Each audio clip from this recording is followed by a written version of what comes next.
Hello everyone. आज again इस course का एक बहुत ही इम्पोर्टेंट से टॉपिक पे हमारा ये लेक्चर होने वाला है। ये आप मान के चलिए कि ये आपका फाउंडेशन है फॉर टू स्टार्ट अकाउंटिंग। आपको हर एक एंट्री कौन से लेजर में जानी चाहिए, वो एंट्री के इफ़ेक्ट्स क्या होंगे, एज पर अकाउंटिंग स्टैंडर्ड क्या रूल्स होते हैं, वो आज हम इस लेक्चर में समझने वाले हैं। तो चलिए स्टार्ट करते हैं।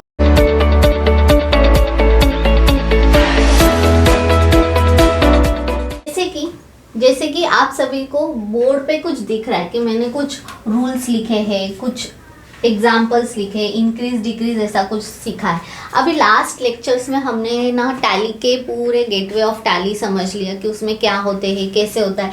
लेजर्स हमने समझ लिए, लेजर्स को कौन से ग्रुप में डालना होता है वो समझ लिया, टर्मिनोलॉजी को समझ लिया, वो सब तो ठीक है। लेकिन उस लेजर्स का, उस टर्म्स का सही एंड टैली के जो वाउचर्स है उसमें एंट्रीज कैसे होती है, उसके पहले आपको ये अकाउंटिंग का बेसिक रूल पता होना बहुत ज़्यादा ज़रूरी है। जैसे कि अगर आप कॉमर्स बैकग्राउंड के हो तो आपने 11th में ही ये बेसिक जो है इसके बारे में पढ़ा होगा, समझ में आया होगा।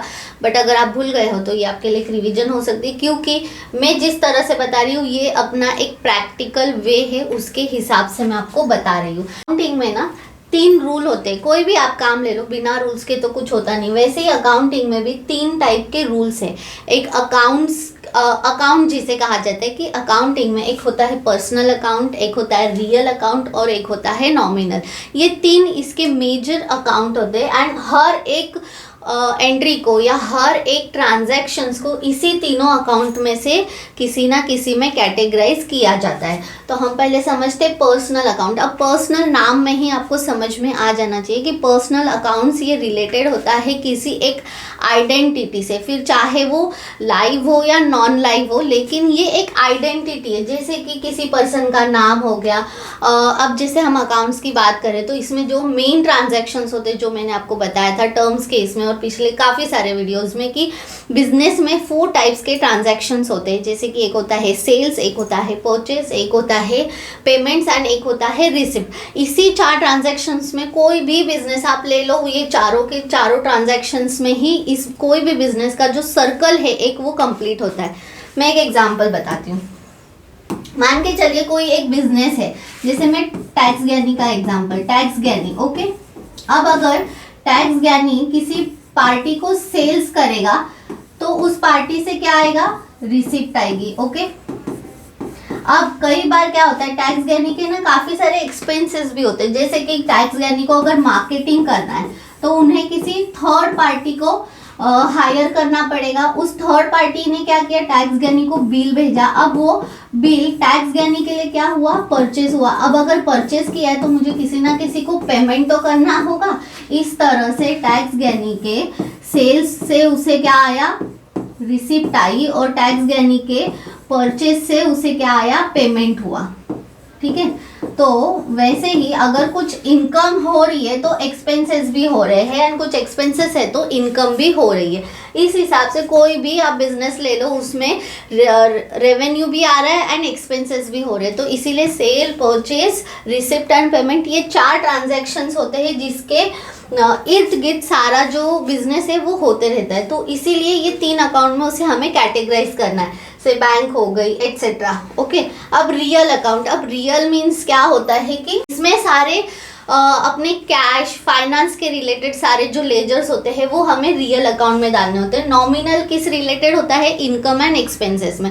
जैसे कि मैंने आपको एग्जांपल दिया एक बिजनेस का, उसमें सेल्स होता है, परचेस होता है। अब सेल्स अगर हम कर रहे हैं तो मेरे पास में क्या आएगी, कैश आएगी, और मैं किसी एक पर्सन को सेल कर रही हूँ। दैट मीन्स मेरा जो सेल्स का जो पर्सन होगा वो जाएगा पर्सनल में, और जो कैश मेरी आ रही है वो जाएगी रियल में। तो आप अकाउंटिंग के कोई भी ट्रांजैक्शंस ले लो, हमेशा आपको ये याद रखना है कि हर एक ट्रांजैक्शंस के 2 इफेक्ट होते हैं, एंड अगर कोई चीज़ आपको प्लस करनी है तो कोई चीज़ माइनस भी होगी। तो इस तरह से आपके अकाउंटिंग के जो रूल्स है वो वर्क करते हैं। अगर हम अकाउंटिंग की लैंग्वेज में बात करें तो पर्सनल रूल क्या बोलता है, पर्सनल में क्या होता है, एक अकाउंटिंग में 2 टर्म्स होती है। एक होता है डेबिट, एक होता है क्रेडिट। अब मैंने जैसे आपको बताया, कोई भी आप ट्रांजैक्शंस लो, अगर कोई चीज प्लस हो रही है तो उसका जो दूसरा इफेक्ट होगा वो होगा माइनस। मींस दो इफेक्ट आपको ईच ट्रांजैक्शंस के होते ही होते हैं। जैसे कि मान के चलिए कुछ सेल्स करना है, ठीक है, सेल्स। अब सेल्स में क्या होगा, एक होगा हमारा क्लाइंट, ठीक है, जो कि हमारे से सर्विस या गुड्स जो भी है वो क्या कर रहा है, रिसीव कर रहा है, और एक होगा हमारे लिए उसका रिसिप्ट आएगी। अब रिसिप्ट किस वे में हो सकती है, कैश भी हो सकती है या बैंक भी हो सकती है, ठीक है। तो इस तरह से सेल्स अगर हम करते हैं तो वो पर्सन को हमने क्या किया, हमारी सर्विस दी। सो हमारे लिए, हमारे बिजनेस के लिए, हमारा अगर कोई गुड्स जा रहा है तो वो गुड्स मेरे तरफ से क्या हुआ, कम हुआ, और मेरे पास क्या आई, इनकम आई, रिसिप्ट आई। तो इसीलिए हर एक ट्रांजैक्शंस के प्लस भी होते हैं, माइनस भी होते हैं। तो हमारे पर्सनल अकाउंट क्या बोलता है, जिसमें कि एक आइडेंटिटी वाले जो ट्रांजैक्शंस होते हैं, जिसमें कि एक स्पेसिफिक नेम दिया जाता है उस लीजर्स का, तो उसमें क्या होता है, डेबिट बोलता है, debit the receiver, credit the giver. In short मान के चलिए एक राजू पर्सन है, उसने किसी अमन को पेमेंट किया। अब पेमेंट किस वे में किया होगा, कैश में किया होगा। तो इस केस में अगर हम पर्सनल अकाउंट की बात करें तो राजू ने अमन को पेमेंट किया, तो क्या होगा, राजू कौन हुआ, गिवर, और अमन को पैसे मिले तो ये कौन हुआ, रिसीवर, ठीक है। तो जब हम राजू का अकाउंटिंग करेंगे तब हमें एंट्री करनी होगी, क्या करेंगे हम, debit the receiver, means Aman account को हम क्या करेंगे, डेबिट करेंगे। एंड किस वे में इसने दिया, कैश या बैंक में दिया, तो टू हम करेंगे कैश या बैंक, ठीक है। इसको क्या करेंगे, हम क्रेडिट करेंगे। क्यों करेंगे, क्योंकि उस राजू के अकाउंट में हम राजू का ही अकाउंट तो नहीं डालेंगे, हमें अमन का एंट्री करना है। तो अमन को हमने किया डेबिट, और क्रेडिट हम करेंगे कि हमने उसे क्या किया, कैश में दिया, तो गोज आउट। अगर आप नेक्स्ट अकाउंट अगर आप देखोगे, रियल अकाउंट जो कि डील करता है कैश हो गए, इन्वेस्टमेंट से, लोन से, बैंक के एंट्रीज है, तो उसमें debit comes in, credit goes out, means जो अंदर आ रहा है वो हमारे लिए डेबिट होगा, एंड जो हमारे से जा रहा है वो होगा गोज आउट। तो हमने अमन को पे किया, मीन्स हमने हमारा जो कैश था, मेरे पास अगर 50,000 थी, उसमें से अगर मैंने 10,000 अमन को दिए तो मेरे पास अभी 40 बचेंगे। तो उसे कम करने के लिए हमें कैश को क्या करना होगा, क्रेडिट करना होगा, क्योंकि वो गोज आउट है। वैसे ही नॉमिनल में एक्सपेंस एंड इनकम को हमें कंसीडर किया जाता है, या फिर असेट्स एंड लाइबिलिटीज भी। तो एक्सपेंसेस एंड लॉसेस क्या हो गए, डेबिट हो गए, इनकम एंड प्रॉफिट क्या होगा, क्रेडिट होगा। तो इस हिसाब से ये जो अकाउंट्स है ये वर्क करते हैं। अब जैसे करिए टैक्स गैनी के बुक्स में, ठीक है, टैक्स गैनी कॉर्पोरेट में, कंपनी में एक एक्सपेंसेस किया, जैसे कि मंथली सैलरीज हो गई, ओके। अब मेरे लिए, कंपनी के लिए सैलरी क्या है, एक्सपेंस है। आपको जब हमेशा हर एक ट्रांजैक्शन को इस तरह से कंसीडर करना है कि अगर वो आपका अकाउंट होता तो आप कैसे ट्रीट करोगे। फॉर एग्जांपल हम ले रहे टैक्स गैनी कॉर्पोरेट, तो टैक्स गैनी कॉर्पोरेट को मैं समझूंगी कि वो मैं ही हूँ, तो मैं मेरे बुक्स में उसका एंट्री कैसे डालूंगी, उसे मैं कैसे लिखूंगी। तो सैलरी मेरे लिए क्या हुआ, एक्सपेंस हुआ, इसलिए हम इसे क्या करेंगे, डेबिट करेंगे। एंड अगर एक्सपेंसेस अगर हुआ है तो वो कुछ ना कुछ वेज में तो हुआ रहेगा, जैसे कैश होगा या बैंक होगा। मैंने हमेशा आपको वही बताया कि हर एक बिजनेस में जो ट्रांजैक्शन है वो सेल, परचेज, रिसिप्ट या पेमेंट में होते हैं। अब अगर हम सैलरी पे कर रहे हैं तो वो हमारे लिए क्या है, एक्सपेंस है। अब पे कर रहे हैं इसका मतलब वो हम कैश या बैंक से करेंगे। मान के चलिए बैंक से किया तो हम क्या करेंगे, बैंक को क्या करेंगे, क्रेडिट करेंगे। क्यों, क्योंकि गोज आउट है वो, ठीक है।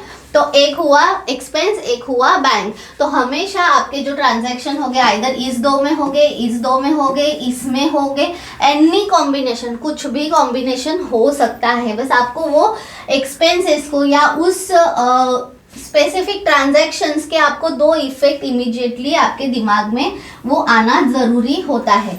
जैसे कि ठीक है। अभी अगर आप नीचे का टेबल दोगे, ये अटैचमेंट में हमारे इस लेक्चर के नीचे भी डाल दूंगी ताकि आपको इजीली समझ में आए। जैसे कि अगर हम देखें इतने अकाउंट्स होते हैं, एसेट्स होता है, तो एसेट कब बढ़ेगी? जैसे कि हमने ऊपर 3 अकाउंट्स देखे, पर्सनल, रियल, नॉमिनल। आप ये तीनों को लिटरली बाहर कर दीजिए। पर्सनल मीन्स क्या?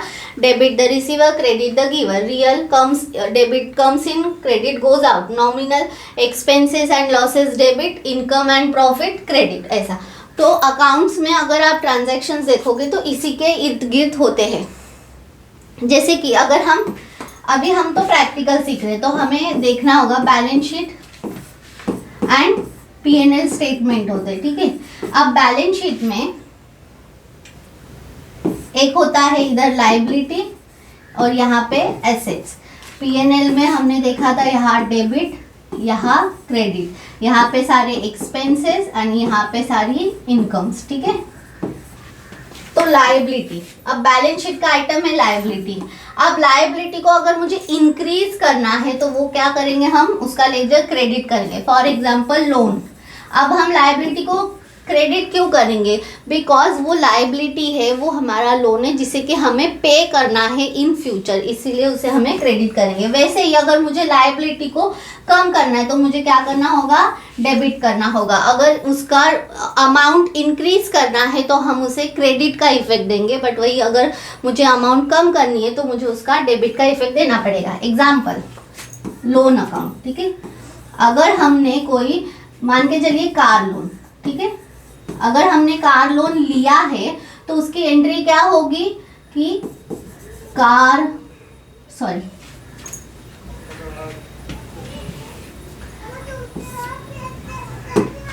अब अगर हमने कार लोन लिया है, दैट मीन्स मैंने एक लोन लिया है जो कि मुझे एवरी मंथ EMI करके पे करना है for 5 years, 10 years, 7 years, what ever, ठीक है। तो अब मैंने जब लोन लिया तो मेरे बैंक में क्या हुआ? पैसा आया, तो हम क्या करेंगे? बैंक अकाउंट को डेबिट करेंगे, ठीक है। क्यों? क्योंकि रियल अकाउंट हमें क्या बोलता है? Debit what comes in. तो हमारे बैंक में पैसा आया, हमने उसको किया डेबिट, बैंक का बैलेंस तो बढ़ गया, ठीक है। अब हमारे पास में पैसे तो आए, लेकिन वो पैसे काय के थे? लोन के थे। मीन्स हमारा साइमल्टेनियसली लोन भी अकाउंट क्रिएट हो गया, वो भी हमारा बढ़ गया फॉर नेक्स्ट 5 years। तो हम क्या करेंगे? 2 कार लोन करेंगे, उसे हम क्या करेंगे?